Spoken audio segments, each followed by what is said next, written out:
pero pues a mí no me produce nada, ¿no? Simplemente es así como consumir, ¿no? Es algo importante, pero es una forma de consumir, o sea, pero este, ¿no?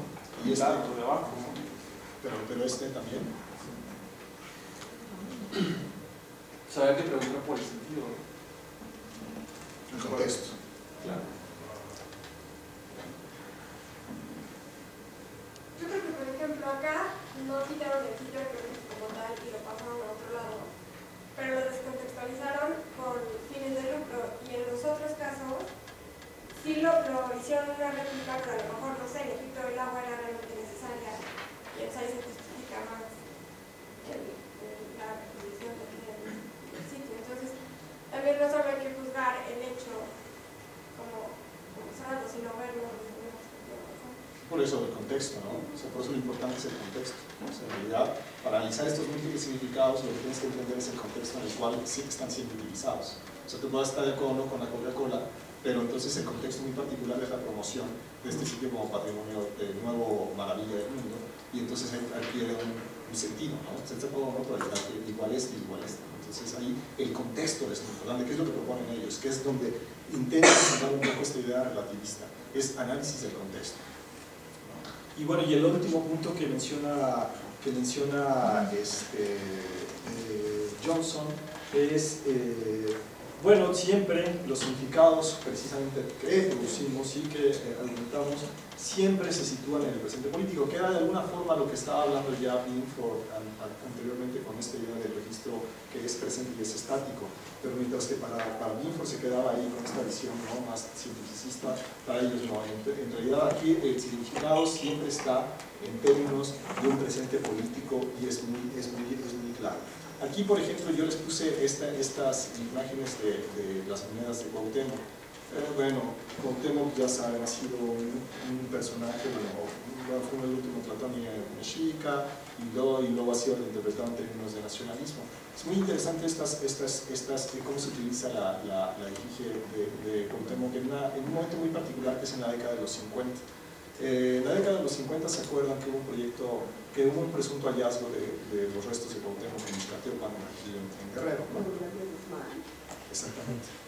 Entonces, ahí se supondría que estaban los restos de Cuauhtémoc, se hace un proyecto, se identifica el contexto, va Eulalia Guzmán y otros arqueólogos, cuando se menciona a Eulalia Guzmán, lo excavan, y parece que sí eran los huesos de Cuauhtémoc, ¿no? Inmediatamente hay una serie de cuestionamientos sobre el hallazgo, y desde 1940, esto se descarga en 1949, inmediatamente estamos en octubre y ya para diciembre, enero, ya se dice que los huesos no son de Cuauhtémoc, ¿no? O sea, es un hallazgo que no es auténtico.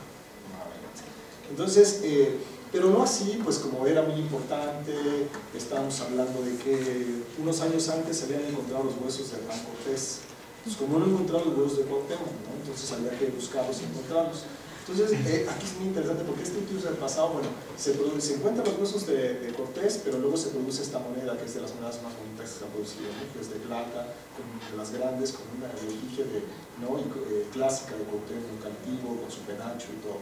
Entonces, esta se publica un poquito antes, no sé, se emite en 1948. Sin embargo, esta otra precisamente se emite después del hallazgo de la osamenta de Cuauhtémoc, pero este ya es un personaje pues más, no así más pusilánime, no es como esta idea, ¿no?, sino es diferente, y esto tiene que ver con los hallazgos de esos huesos. Se emite, pero casualmente cuando, bueno, ya se determina, para que se produzca una moneda y un billete, pues tiene que haber un proyecto desde antes, son años de trabajo. En este caso se produce en 1950, ¿no? Serían los huesos a finales de 1949 y este ya en 1950 está circulando.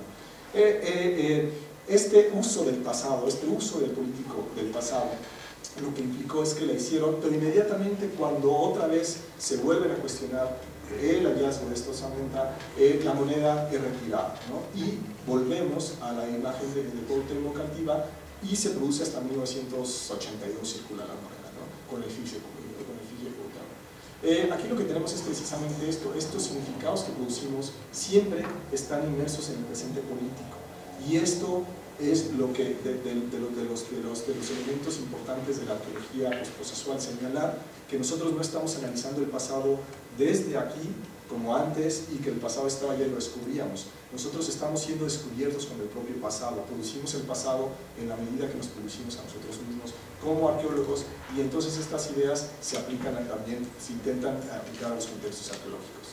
Estos son los 8 postulados generales que se presentan en términos de una caracterización muy general por Matthew Johnson.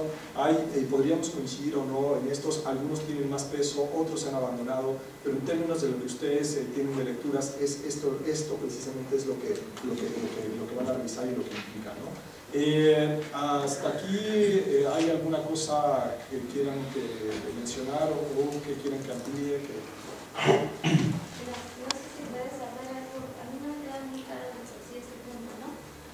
Él habla también de juicios políticos y morales. No entendí bien la aplicación. También habla de la fenomenología, que es retomada, ¿no? Los antropólogos. ¿Cómo la aplica la fenomenología? Bueno, en este segundo caso se refiere más a un proyecto que desarrolla Christopher Tilly, un área fenomenológica de la arqueología que tiene que ver con el paisaje. Por ejemplo, Tilly lo que hace es tratar de entender cómo, a partir de la fenomenología, o sea, del uso del cuerpo, tratar de entender cómo la gente en el pasado utilizó ciertos signos. En este caso en particular es un sitio en Escandinavia, ¿no? de petrograbados. Lo que hace Tilly es tan sencillo como ir a pararse en el sitio, ¿no? y tratar de registrar y reconocer cuáles eran los elementos importantes, hacer un registro arqueológico. Aquí ya estamos hablando también de que hay una maduración, entonces no vas al sitio arqueológico y te pones ahí a ver que te ilumine la fenomenología, no. Hay un procedimiento arqueológico que es heredado de estas metodologías. Probablemente Tilly no es el mejor representante de eso, pero ya después hay un énfasis en la metodología, en esta metodología heredada por los positivistas del momento anterior. Entonces, lo que hace Tilly es esto, es irte al sitio y tratar de entender cuál es la ubicación y qué sentido pudieron haber tenido esos petrograbados en términos de uso del espacio, porque están arriba, están abajo, entonces él estructura un arriba, un abajo de acuerdo a su propio cuerpo. En otros lugares ha aplicado el sentido de que si tú estás en el sitio arqueológico de petrograbados y el sol está pegando en cierta dirección, tú no los ves porque les está dando de frente. Sin embargo, si vienes de otro lado, los ves cuando no hay sol, los ves claramente, solamente viniendo de un lado. Si vienes del otro lado ya los ves. Esto ha implicado también como la interpretación o la idea de que pueden ser rutas, pueden ser marcadores de rutas para seguir ciertas trayectorias en el pasado, ¿no? Entonces, esta fenomenología ha sido integrada en este sentido, de tratar de comprender cómo tu uso del cuerpo, el uso del cuerpo, que es un uso del cuerpo y que, bueno, desde que somos Homo sapiens, tenemos más o menos las mismas características, o básicamente por eso somos sapiens, porque tenemos las mismas características. Entonces, cómo esta percepción del tiempo, del espacio, esta percepción de tu propio cuerpo en torno a un espacio va modificando y va creando patrones culturales. Entonces, lo han tratado de aplicar ahí. Él reseña de forma muy sucinta lo que implica la fenomenología para Tilly en ese libro. Pues yo tengo el libro y si quieres te lo puedo poner a disposición para que veas cómo Tilly elabora esta propuesta fenomenológica. Pero es básicamente eso, a partir de tu cuerpo tratar de entender cómo están funcionando o cómo están emplazando o qué implicaciones pueden haber tenido. Y entonces ahí llega con interpretaciones de un arriba, de un abajo, de acuerdo a ciertos petrograbados y cosas ahí que ya son más contextuales, ¿no?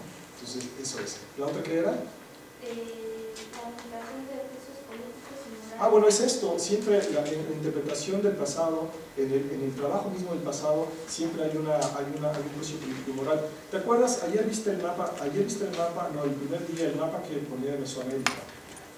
¿Te acuerdas que les mencionaba que Mesoamérica, era una línea que bajaba más o menos por el centro del país hasta si se subía con un dedito a Sinaloa, ¿no? Y que en el mapa que yo les ponía, Mesoamérica estaba hasta la frontera con Estados Unidos.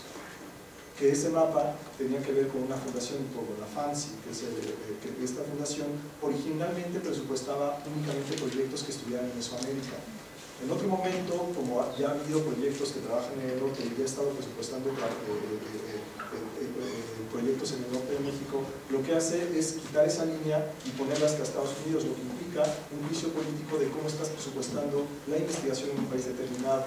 Entonces, esta fundación está también presupuestando proyectos en el norte, por tanto, Mesoamérica lo pone hacia arriba, y así, el mapa dice Mesoamérica, y esa Mesoamérica no es una Mesoamérica que nosotros como arqueólogos trabajamos y reconozcamos. La Mesoamérica se quedaba en la parte media del país. Entonces aquí estás teniendo un juicio político, académico, en términos de cómo representas y cómo analizas el pasado. Entonces, si tú no tuvieras dinero de la FANSI en esos proyectos, no es posible analizar esa parte del norte del país, lo que implica que un juicio, una selección, un juicio político también, ¿no? Entonces, bueno, pues lo moral ahí entra, lo moral ya entra a tu propia perspectiva, ¿no? Tu propia, o sea, tu creación de sujeto, porque tú sabes que tanto en el pasado como en el presente somos sujetos activos. No somos sujetos, no somos máquinas de hacer ciencia, somos sujetos que estamos generando conocimiento y como tal tenemos prejuicios, tenemos habilidades, tenemos juicios morales. Entonces ahí, por ejemplo, también lo han aplicado mucho, lo han criticado desde la perspectiva de género. Cómo esta visión del pasado ha sido producida desde la visión, o sea, el hombre de Neandertal, ¿no? Entonces aquí ya es donde implica también un juicio, pues, personal, político, moral, ¿no? Entonces el individuo actúa, y eso es a lo que se refiere Johnson, ¿no? ¿Alguna otra cosa? Bueno, ¿cómo concibe el símbolo desde la arqueología postprocesual? ¿Cómo lo concibe? Porque se habla, por ejemplo, mucho del símbolo, precisamente, ¿no? A través del contexto lograr encontrar un sentido, ¿no? Pero para ello hay que recurrir al símbolo. Entonces, ¿cómo conciben el símbolo desde esta tercera etapa de madurez de la arqueología? Pues lo conciben más desde la perspectiva hermenéutica, es lo que trabajan, o sea, en la búsqueda del significado. En realidad no hay una teorización más convincente y clara. Ya luego te digo, esta es la caracterización más general, ahora vamos a entrar ya en cosas más particulares de cómo, y ahí también hay un abandono un poquito de esta visión tan radical del principio, ya hay una maduración que ya te lleva a tratar de amarrar los datos de una forma ya distinta, ¿no? Con propuestas más consistentes. ¿Qué implicación tiene para la arqueología los nuevos paradigmas de la arqueología y Pues el punto es ese, que en realidad aquí lo que estás teniendo es una apertura. Lo que implican todas estas propuestas no emergen únicamente de la arqueología. Estas propuestas lo que está es el resultado de un contexto mucho más complejo del campo de las ciencias sociales. En la siguiente parte vamos a entrar en realidad a estos ejemplos y vamos a ver cómo la arqueología se está nutriendo de todas estas diferentes perspectivas de trabajo. La antropología fue muy importante hace unas épocas, sobre todo para analizar el suroeste norteamericano. Hay una rama muy interesante que hace simulaciones y todo, pero están en Santa Fe. De hecho, en el laboratorio de Santa Fe, en Nuevo México, hay una rama importante de arqueología de la complejidad que ha tratado de entender no solamente el desarrollo del suroeste norteamericano, sino también cómo se implica, ¿no? el cambio de diferentes sociedades y todo. Entonces, influencia completamente. Es una época de más apertura, o sea, es una época de fronteras, de derribar un poco las fronteras disciplinares, y entonces en ciertas áreas y sectores de la arqueología se encuentra justo en la frontera entre diferentes perspectivas analíticas, ¿no? Que es nutrida por diferentes disciplinas que no emergen únicamente de la arqueología. Bueno. La teoría del sistema sigue utilizando en la arqueología postsexual. Se utiliza, pero no de esa forma como estaban con los procesuales. Hay un cambio, sobre todo en la última década, de cómo se aplica lo postprocesual o lo interpretativo. Te das cuenta que ya hay un rescate metodológico de muchas de estas propuestas.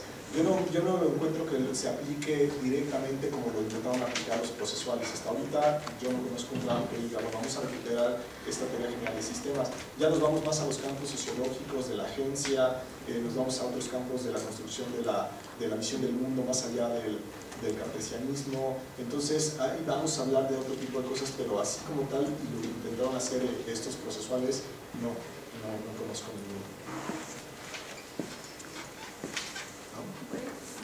Bueno, pues entonces si no hay otra cosa, tenemos un break ahora, ¿no? Y nos volvemos a